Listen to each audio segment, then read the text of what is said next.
and welcome to this week's comic book reviews. We start with a very scary tale from the sadistic and twisted mind of Nick Spencer.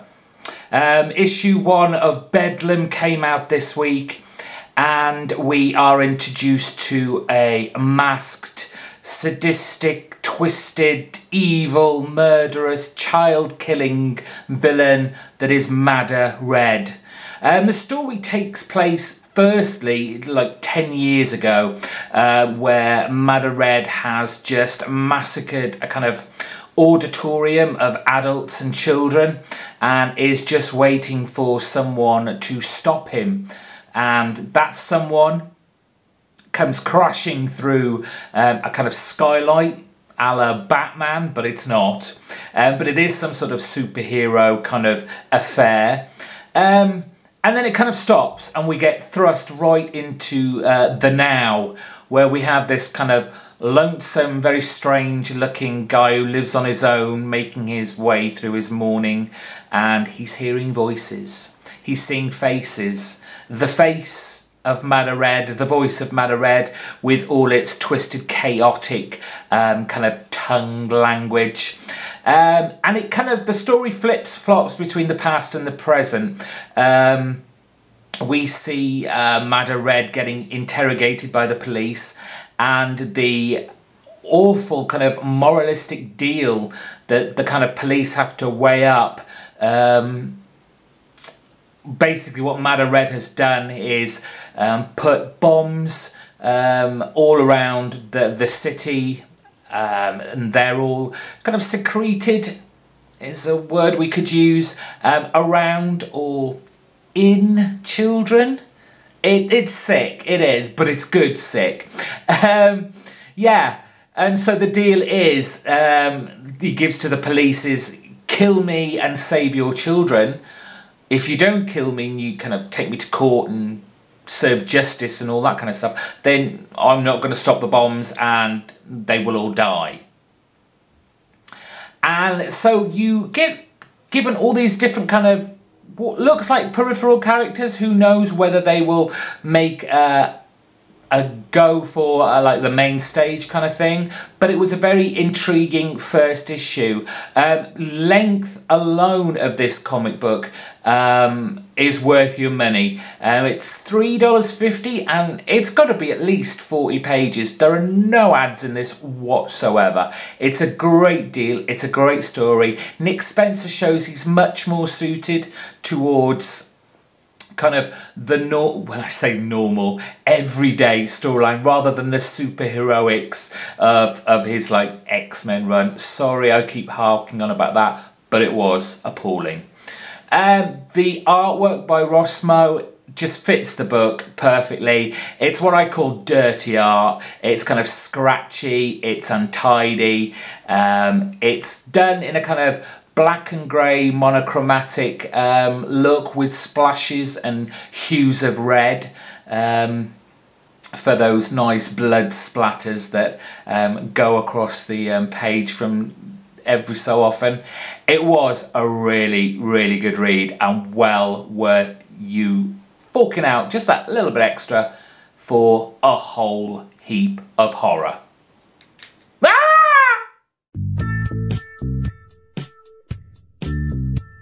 So we're back in the light, back to normality from the basement, but we're no less kind of spooky. Yes, we've got Fatale issue 9, and Ed Brubaker and Sean Phillips give us another slice of kind of 70s cult, movie stars, supernatural era again. I really like this title. The story is revolving around Miles and Josephine, our two main characters at the moment, and they're kind of plotting to get closer to this cult and rid of it for forever. And they are planning to use our Susie, the kind of drug addict prostitute who they rescued from the cult back in the start of this story arc. Unbeknownst to them, Susie has a few problems of her own, which don't really end up looking like Miles and Josephine are going to be able to use her. So they kind of put 2 and 2 together, and so they have to kind of switch their plans a little bit. But even though they think they've laid their new bait, there are people watching, and there are people always following, and it all seems to be coming to a head of sorts. We learn a little bit more about Josephine and her history. Miles is starting to cotton on to the fact that, you know, he's not actually acting how he normally would. Before he met Josephine, you know, he went from party to party. He was snorting all kinds of drugs. But his kind of main drug of choice at the moment is Josephine. And he knows something isn't right. And by the end of this issue, he confronts Josephine and goes, "Oi, look, what is going on?" It's interesting. I know a lot of people have found this title quite slow going. I've got a feeling it's going to get slower. This was first kind of brought out as, I think, like a 12-issue kind of maxi series. Then Ed said it would go to 15, and now he's basically said this is an ongoing. He has got a lot of stories to tell within our Fatale universe, and I'm actually grateful for that. I love this universe. I like Ed and Sean's portrayal of each era they're in. It'd be nice for them to now go into maybe the 80s, say the 90s, and then come to the present day and kind of wrap up how this story first began. So yeah, I give it a thumbs up. I like this story. It's a slow burner, but I'm happy that it is a slow burner. I want everything to kind of evolve naturally. I don't want it to be bam, bam, bam all the time. Just give me little bits just to keep me going, which I think, for me, Fatale is doing. Definitely worth a recommend. Or if you haven't bothered to pick it up yet, the first set of issues is out in trade, and then wait for the next trade to come out so you can catch up with this story arc. Very good book.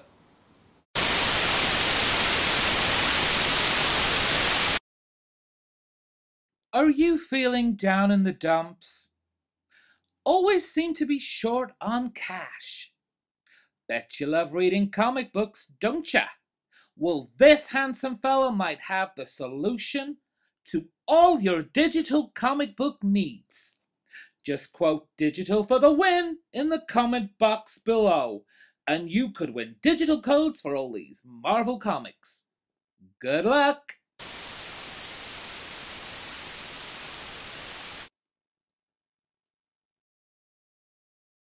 So this month sees Swamp Thing get its first annual, written by Scott Snyder and artwork by Becky Cloonan.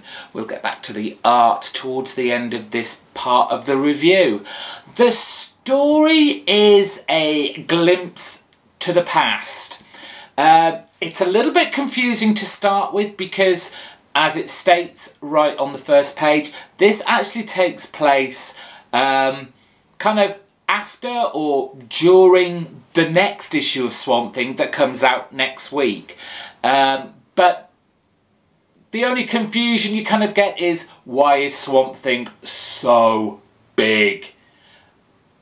But what this is essentially is a kind of forgotten story, a past meeting. It's the first time that not only Abby and Alec meet, which he has forgotten, we find out why and how in this storyline, but also Alec's first meeting with Anton Arcane. Snyder writes a very kind of Bram Stoker-esque Dracula story here. Alec is a student biologist at this point in his life, and he's been invited to a kind of secluded village in, I think it was the Carpathians, where there has been some sort of radioactive accident, nightmare, whatever, and nothing grows. So he thinks the intention of this village is for him to come and try and make things grow there. And he comes across a very strange plant. And as he finds this, he meets Abby, and instantly there's an attraction there. She takes him around the town. There's a weird kind of, she thinks, she doesn't know whether she's ever left the village. All she's ever known is this village.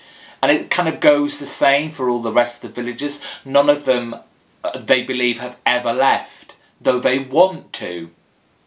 Alec and Abby have a little bit of a kissy-kissy.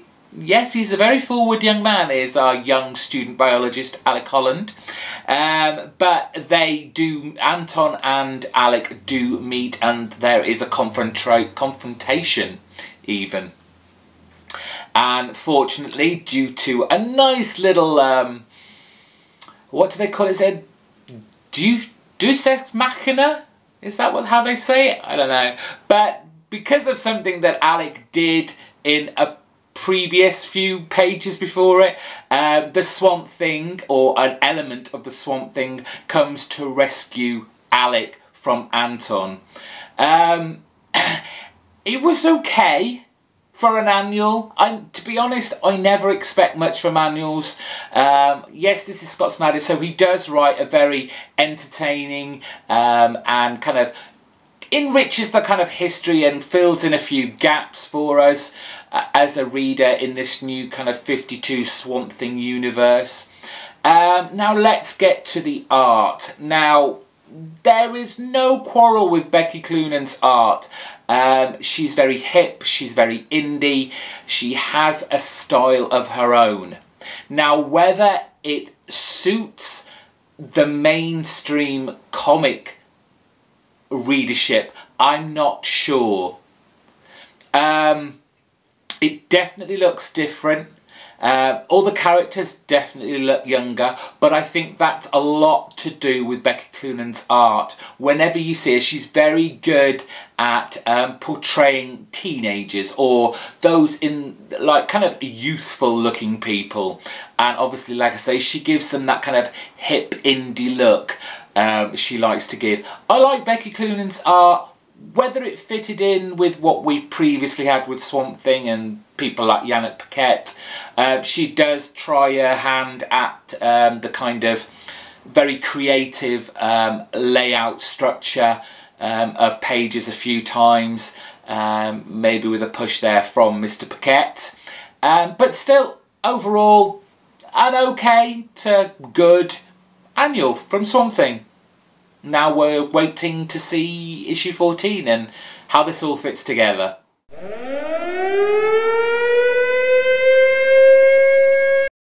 With Ultimate X-Men issue 18, Brian Wood concludes his United We Stand storyline for his first arc on this title, and he's done a pretty good job, if I dare say. We have the finale. It's mutants versus Sentinels versus Nimrods versus President Captain America? It has to be said, although this is a kind of finale, it seemed to be over so quickly. The kind of end battle with the kind of Sentinel Striker, who you know hasn't really been defeated, they never are. It just seemed to be very easily won.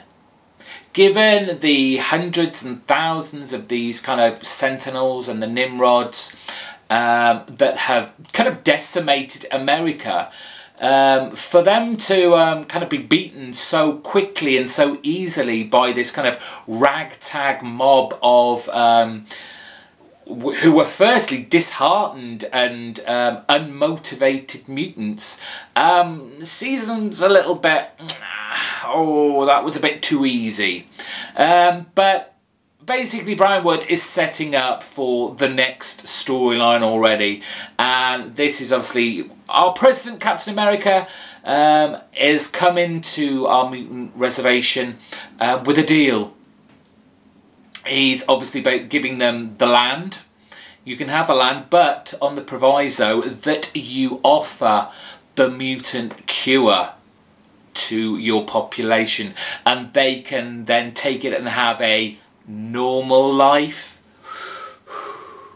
Now I can see where Captain America is coming from. The heightening of emotions, the negative emotions towards mutants in this whole storyline has just reached a kind of fever pitch. They may have been hated and feared before. Well, this is to the nth degree now, and Captain America's kind of got to be seen to be doing something about it.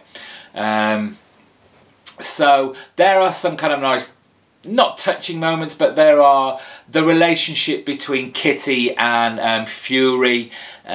Fury very much on the side of the mutants and want to see them back integrated with humanity as a whole. But he knows realistic this is not going to happen overnight, and when she most needs his help, he will be there backing her. So it was kind of a nice parting of ways for these two characters. So yeah, really looking forward to the next instalment of Brian Wood's version of Ultimate Comics X-Men. I don't want to see it go too far into his kind of DMZ area, which this is really kind of touching on. It is becoming a DMZ for mutants at the moment, and I need a little less of that and a little bit more kind of mutant heroics going on, but we'll see. And on to Wolverine and the X-Men, issue 19. Yes, it's issue 19. And as you can see from the cover, we have a kind of 3 continuous storylines going through this issue after the horrendous ending to last issue where Brew was apparently shot dead. We have Hank desperately trying to save the young Brood's life, again miniaturizing himself to atom stature and messing around in his brain trying to sort that out, but it doesn't look good for our Brew, unfortunately. There is Kitty Pryde. She is looking for a new teacher to replace all these people that keep leaving, and the hilarity again doesn't stop here. We have a list of just the most ridiculous and inappropriate characters from the Marvel Universe coming into interview. So you have the likes of Longshot, you have Deadpool, Blade, Hellstrom, a couple of members of the Alpha Flight team, and they're just completely, all of them are just completely inappropriate. Again, you have kind of Dupe in the background doing silly things, and you've just got to keep your eye out because there's so much detail here from Bradshaw, even in the backgrounds. Just keep your eye on Dupe and what he gets up to while all these people are getting interviewed. But we do find ourselves a replacement, and it is an old X-Men friend. Do you want me to spoil it? No, find out for yourself. But I think we've seen covers of issues that are coming to know who it is, but I won't say anything just now. The kind of final of our trio of stories is Rachel and Wolverine. They are hunting down whoever it was, because they are unaware that it was the Hellfire Kids who shot and attempted to kill Brew.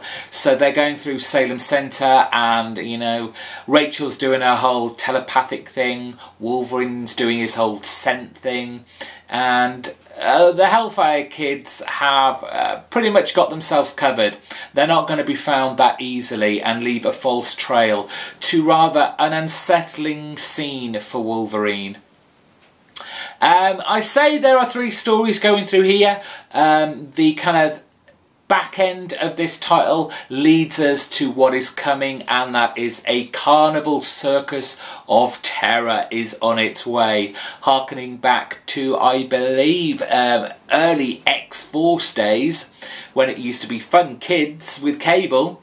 The Circus of Freaks is coming with Legacy of Frankenstein to bring in. That's all I can say. Great, fun title as always. If you want to pick up an X-book that you don't want it to be too kind of history heavy or too intense, Wolverine and the X-Men, although it has its intense moments, brew, do not kill him off. This is the best book to be picking up. I swear, it's the best X-book out there.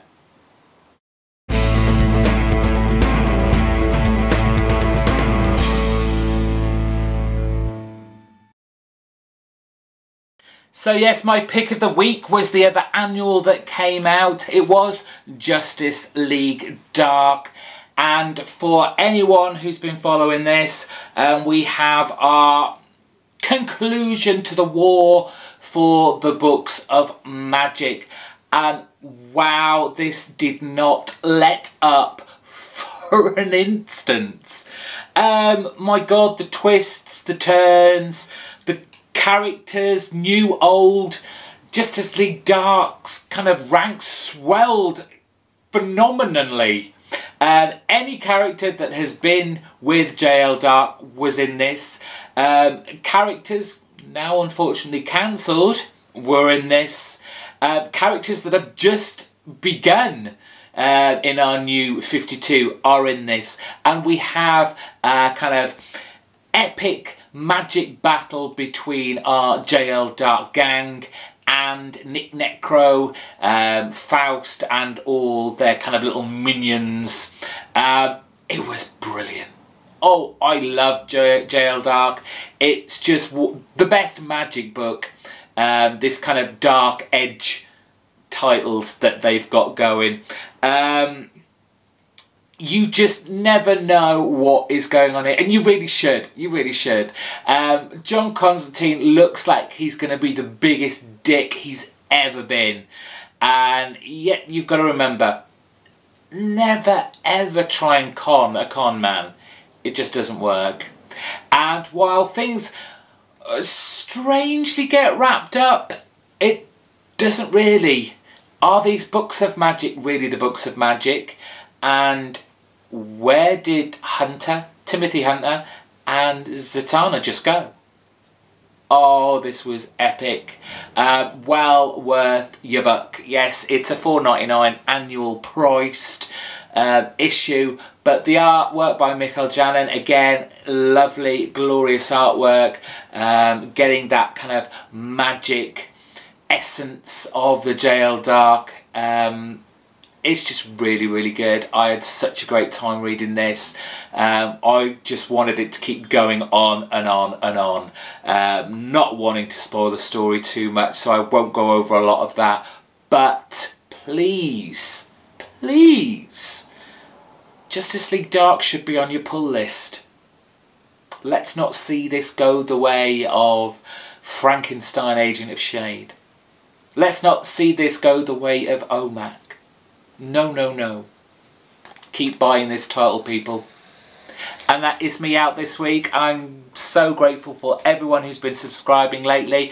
I'm deeply, deeply thankful for it. Yeah, expect a lot more videos. They have been quite lax, or I've been quite lax in uploading videos and only doing these kind of Thursday review shows, so that will change, and your kind of upload feeds are going to be absolutely drowning in videos from me very, very soon. And that's me out this week. Have a great weekend, folks. I hope you enjoy all the comics you got this week. It's me, GhostCritic, and I am out of here.